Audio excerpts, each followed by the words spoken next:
Welcome back, trainers. We got another exciting week to cover of what to miss and what to catch this week in Pokemon Go. We're going to cover raid bosses, new Pokemon, and this week's events. So Monday the 8th, we're carrying over the raid bosses from last week of Mega Gyarados in 4-star raids and Kyurem in 5-star raids. I covered these in last week's video, so if you need more information, make sure to check that out.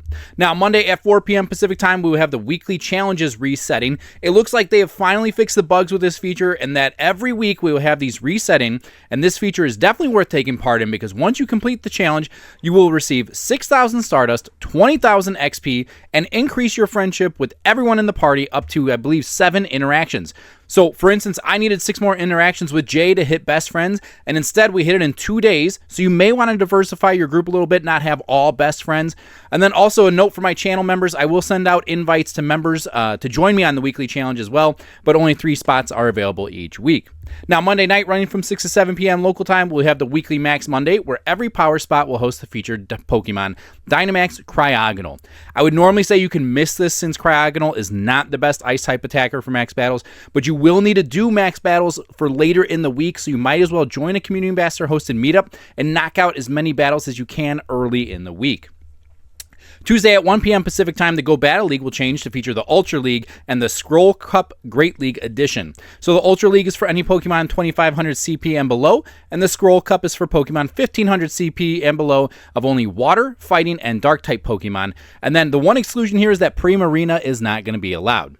Then Tuesday night, running from 6 to 7 p.m. local time, we'll have the weekly Spotlight Hour, where there's an increase in spawns everywhere, and every Pokemon will be Shield On with the bonus of 2 times catch XP. If you need XP, this is a great time to drop a Lucky Egg and try and land some excellent throws. That's going to land you 4,000 XP every time you catch a Shieldon with an excellent throw. Also, Shieldon is worth catching and trying to get a good PvP one, since Bastiodon is currently ranked number 6 in the Great League. And also get extra candy by Mega Evolving a Rock or Steel-type Pokemon as well during this time. Moving to Wednesday, running from 6 to 7 p.m. local time, is the Raid Hour featuring Kyurem. Definitely get out there for this Raid Hour. Join a Community Ambassador hosted meetup to earn an extra green raid pass, even after completing 2 raids and a couple other tasks.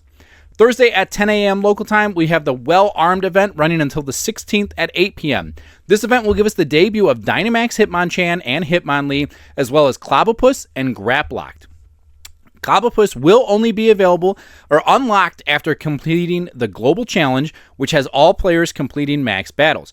Then we can see Clobbopus in the wild and field research tasks, and a rare chance of Mindfu and Jangmo-O in the wild as well, and an increased Candy and Candy XL from max battles. So nice bonuses once we complete that Global Challenge.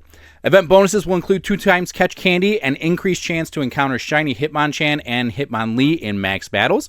We'll also have event field researches, which will give you encounters with these Dynamax Hitmons, so definitely try to get those field researches so that way you don't have to use max particles to catch those. Wild spawns for this event will include Poliwag, Machop, Makuhita, and rare chance of Octillery. All of these, except for Octillery, can be shiny.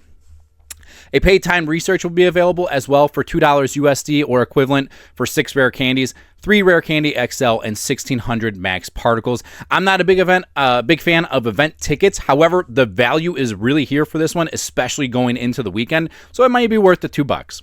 Saturday and Sunday, we have 3 in-person events happening in the form of City Safari events. These are happening in Sydney, Buenos Aires, and Miami. Drop a comment if you're going to any of these in person, and if you are going to Miami, let me know. I might see you there since I am going to the Miami area for this event. I'm very excited for this. The main takeaway from these events is the Safari Hat EVs that are exclusive to City Safaris, along with Mudbray. I'm also excited for the Bali Oricorio, trying to shiny hunt that, as long as some unknowns as well. They have the unknowns S, B, and M for the corresponding cities. So it's a cool little mini event, but let me know if you're coming. Then Saturday at 10 a.m. local time, the raid rotation will change to feature Mega Abomasnow and Reshiram. So Mega Abomasnow is one of 2 Ice-type Megas, but the other is Glalie, which is a pure Ice-type. So Abomasnow is an Ice and Grass type, so you have a nice dual typing there as far as candy bonuses for a Mega. It is ranked number 46 as Grass-type raid attackers go, and then it's the number 9 for Ice types. So not the best, but it is the best, again, Mega for candy with Ice types. Reshiram is worth hunting because it has the ability to fuse with Kyurem, but you're going to need fusion energy, all that stuff, which will come later. But even for that, Reshiram by itself is the number 29 dragon type raid attacker in the game and the number 5 fire type. And it also sits currently number 9 in the Master League right now. So definitely try and get out there. Get one with good IVs. If you get ones with bad IVs, save those for a fusion. Then to wrap up the week, Sunday the 14th, running from 2 to 5 p.m. local time, we'll have Gigantamax Snorlax returning in Pokemon Go. I'll post an updated battle guide, or check out this one I have from the Max Finale event. Not much has changed, but yeah, so the top counters, everything you need is going to be in there. But event bonuses for this will include 1,600 max particle collection for the day. All power spots will host Snorlax. Power spots will refresh more frequently, which is typically every 30 minutes or so.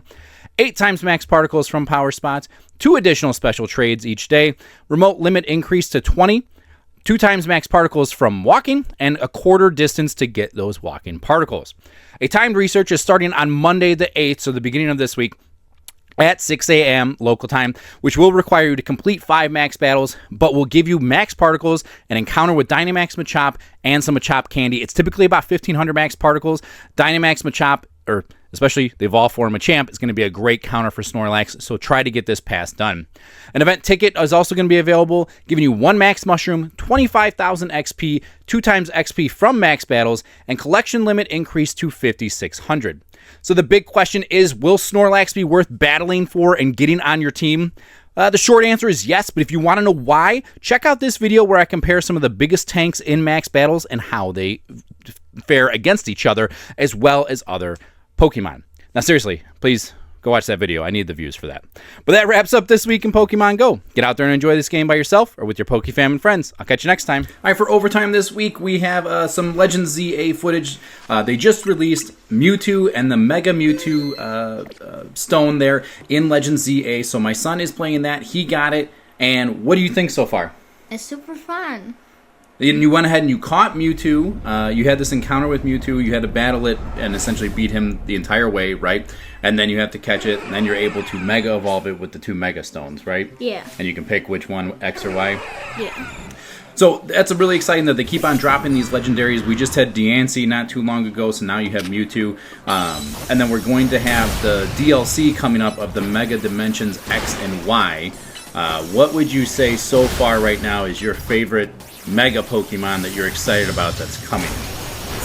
Probably Mega Zeraora. Mega Zeraora, yeah, that's a good one. It looks like a cross between Zeraora and Luxray. It's kind of what it looks like, right? Yeah, or Mega Chimecho. Mega Chimecho, yeah, I love that it takes the Chingling design in its Mega form. That's pretty cool as well. There's a lot of good ones. Is there one you think is a little mid? Baxcalibur is a little mid, I'd agree. I think they could have done a little bit better, but we're excited about all these. But yeah, we just want to share this with you. Caught this Mewtwo in a Heal Ball just because it matches the colors, and I think it was a lot of fun. So you got out there and enjoy this game by yourself or with your PokeFam and friends. I'll catch you next time.